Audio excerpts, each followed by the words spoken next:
I don't think so, Jim. It's funny. He walked in today all dressed up, of course, in a suit because they have getaway day. Saw that we tweeted that he didn't limp, and then he tried to fake a limp a little bit later. So he's joking around about it, which is always a good sign. Now, the team's trainers told manager Buck Showalter there's not a lot of discoloration in that area, and that usually is a good sign as well, because when there is that discoloration, it's usually indicative of a longer-term type of injury. So they feel like Bud Norris will be able to make that start. He's got an extra day's rest too, which always helps. And because they have that six-man rotation, Chris Tillman, who starts today, could always start Friday's doubleheader along with Kevin Gossman. They could push Bud Norris if they need to Saturday's game, give him the benefit of 2 extra days rest. But right now, they think Bud Norris will be able to go as scheduled. They feel like they caught it early enough that it won't be an issue.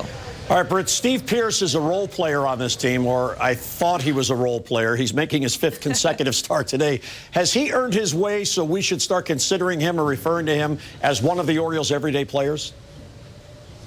I think so. It's interesting, Jim, because Buck kind of said sometimes you get those guys who are come to the rescue guys, and they really do excellent when they get a chance to play in small sample sizes. Now, Steve Pearce, you're starting to see him get more at-bats. He's on pace to really blow out of the water the career games that he's ever played in a season. And I think he might be that guy who is an everyday player for this club. You look at what he's been able to do. He's hitting .500 over the last 4 games, multi-hit games galore. And really, it's funny because he got so good because he was on the bench for so long. He was kind of tinkering with things. And he told me yesterday he closed off his stance. He believes that has allowed him to drive the ball. It gives him a little bit more time to make a decision. The ball seems to go a little bit deeper before he has to decide whether he's going to swing at that pitch or not. So not being an everyday player has helped Steve Pearce become an everyday player. So it's a little kind of a funny coincidence there, but they feel like Steve Pearce has been their best option. They're going to ride that red-hot bat as long as they can.